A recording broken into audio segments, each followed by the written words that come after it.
Tefl-Dude here. Now today I'm going to show you how to move applications from your hard drive or new applications which you download onto an external hard drive.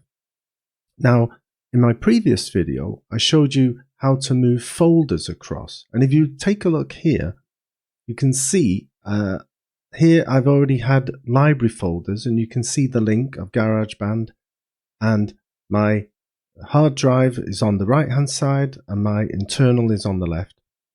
Plus you can see when I click on music, I showed you how to move the folders over, and you can see here there's my music folders. Now regarding applications, if we click on the applications, all of these applications are pre-installed with the installation, and you cannot move those over to the external folder. They have to remain here and stay there. But any new ones, those you can move over. So what I'm going to do is I'm going to go to the App Store, and we're going to download a file, two files. One of them is going to be more than a gigabyte. One of them is going to be less than a gigabyte. And then I'm going to show you how to move them to the external hard drive and Symlink them back.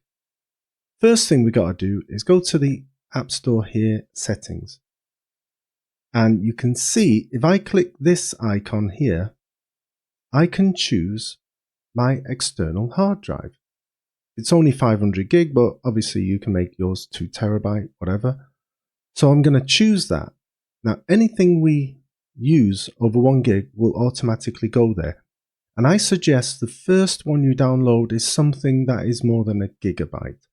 Now I'm going to use CapCut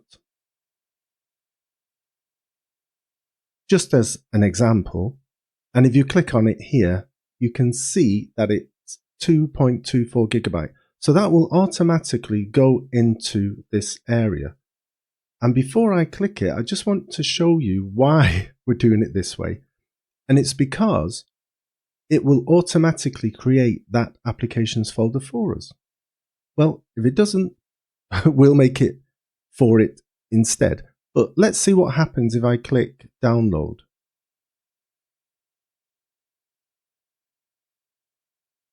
See, it has created a folder called applications, and it is now downloading that application.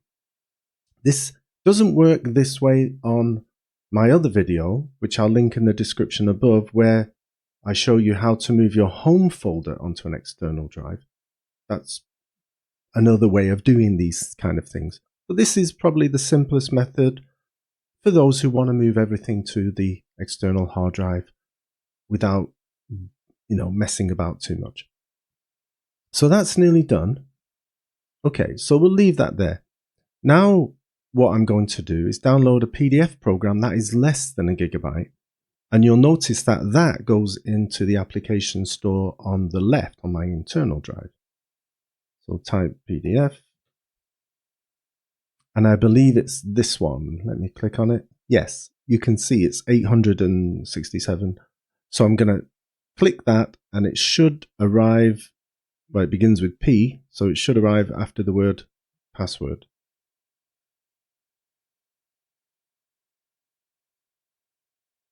See, there it is. Just click on it. So it's now downloading to the internal drive. In order to move it to the external drive, all I have to do is drag it into that applications folder. So I'm going to do that now. And now I can delete this here. Okay. I'm going to do Command backspace. That's a good way to get rid of things. And now what I need to do is make a symlink back to the applications. I I could actually just run it from here and it will run perfectly normal. But just to make things all nice and packaged so we've got everything running from the internal, I'm going to make some symlinks. Now, I'm going to close out this. Now, if you've watched my last video about moving folders over, I showed you about halfway through something called method 2 of making symlinks. And if I wanted to here, I could just right click this, and where it says services, it says make symlink. So I'm going to show you two ways of making symlinks, and then one way to make the alias. And the alias is important in this section. Okay, the alias is preferred, and the big reason is because even though I make symlinks, you won't see them in the Launchpad. You'll only see them in the applications folder here. So what I'm going to do now is make the symlink the old way, and the old way is this way. We want to see our applications folder properly here on the left. So I'm going to go down to the Macintosh hard drive, and there you can see the applications folder because that's where they're going to be. And what you have to do is open terminal, so command space and type in term.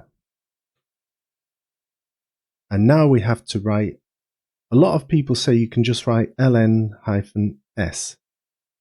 But if you write sudo in front of that, then you'll get access to the external hard drive because it might not let us go there. So if you do lns space and follow this procedure and it blocks it, well, that's because you didn't put sudo there.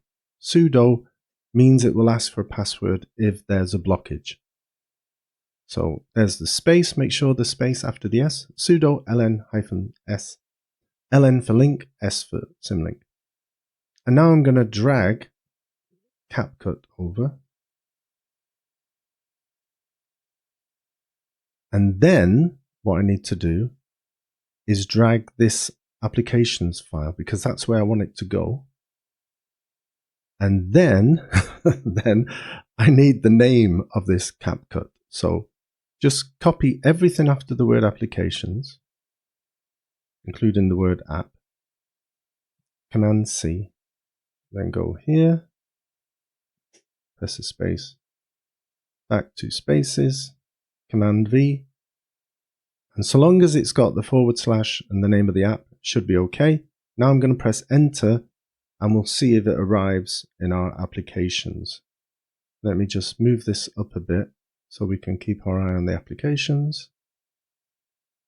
Okay, so it should arrive near the word chess. So put my enter password, enter, and there it is. You can see CapCut there with the little arrow on it. There's a little arrow on it just to show. If you want to see that more clearer, you can see there CapCut with the small arrow, meaning it's a symlink because it's here. So we can run it from here. We could just double click and it would just start running.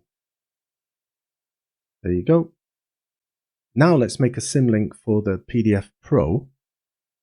Now, like I said, I can right click this and just say services, make symbolic link, and it'll do it. But if you want to know how to make sure that that folder is available, simply go to Safari, type in symbolic link.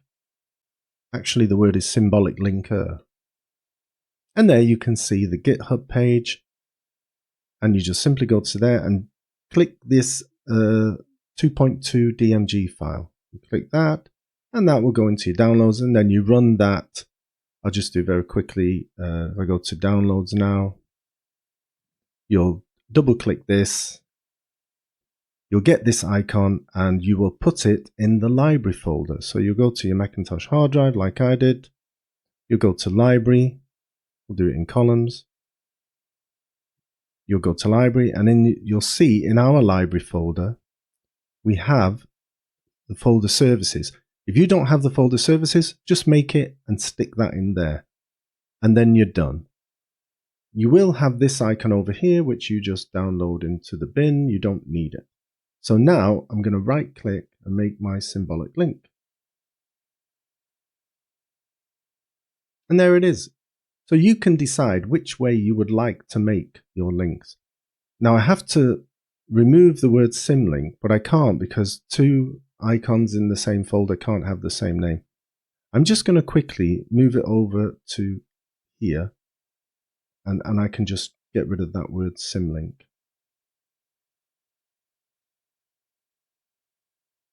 Okay, so now I can move this into the applications area. So here's our applications, and I'm just going to throw it in there.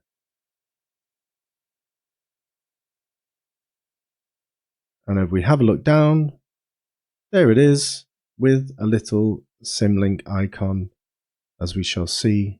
There it is with a little Symlink. But what you'll notice is, I can get rid of this now because it's a Symlink. Remember, our applications are still there, and you can see it's like 800 megabytes. But what you'll notice is if you go to this app launcher, you won't see CapCut, it's not there, and you won't see PDF either, because they are Symlink icons. If you want to make an icon to turn up here, you have to make an alias, and I'm going to show you how to do that now. So, with that in mind, all you have to do is go to Automator. Seriously, it's not difficult, 3 steps. Double click Automator. If this comes up, you click New Document, okay? And you'll end up with this. But sometimes when you click it, it will automatically go to that. And that's fine. That's what we want. So you'll click on Application, you'll choose that, and very quickly we just got 2 files on the left to put in. One is get, and it's one of the last words that begins with SP. Get specified, let's have it further down, get with the face. Get specified finder item, that's the one. Put it in there, then we click add, and we click allow, and then click download here because we need to find our external hard drive. Can you see it? Can you see it? Is it Tosh's Mac Mini? I don't think so. Let's have a look. Oh, we can just go on the left hand side and click 500 gigabytes. Okay. So now we go into our applications folder and we choose the CapCut. So let's choose the CapCut first. Add. And then we only have to choose one that says open. MNO, Open Finder. And that's it. All we have to do now is go to File and Save. Make sure that you're saving it at the right place, because here it's just going to save it where we took it from. We don't want that. We want to save it in the Applications folder. So click here. You can name it anything you want. You can name it Cap, Cut, all one word if you like. Doesn't matter. Then we're going to click Save. And it says, do you want to replace that one? Yeah, well, let's replace it. Get rid of it. And now, if I close this out, now you can see, where is the CapCut? Here somewhere. Here it is. So it's CapCut here, but it's got a horrible picture. Quick way to fix that? Watch this. You're going to love this. Just right click, get info. And there's the icon. And here, right click, get info. And all you have to do is click on the CapCut twice, and then you can see a blue circle around it. Go Control C, click on this one twice, blue circle, Control V, and there you have your icon. How is that? And look, there's our icon CapCut. And now watch when I go to the Launchpad. Launchpad, CapCut is there. How cool is that? So if you want your CapCut or your icons to be visible in the application's Launchpad, use Alias. If you don't care, just use Symlinks. Now, one other thing you could do if you wanted to avoid all of this is just simply drag that applications file here and drag it next to your downloads folder. And then here, when you click, look at that. You have all the icons, including CapCut and including the Symlinked PDF reader. So, you know, maybe it's much better rather than using the launchpad, you know, this thing, why not just drag the applications folder here? And you've got that. You know, you can change this to so it looks like a folder if you wish. Here, you can make it look like a folder. You can make it a list or a grid. You decide. It almost reminds you of the launchpad, and it's in alphabetical order. So that's it. I hope you've enjoyed this video and you subscribe and give it a like. If you want to see how I move the folders over, the GarageBand and the Logic Pro folders, check the link in the description above, and hope you enjoy that. I've also got a video of where I show you how to move everything to an external home folder. And with that, there's a PDF you can download, which earns me a bit of money from Gumroad. So check that out. I'll put that in the link in the description above as well, and below, and everywhere. And I hope to see you on the next video.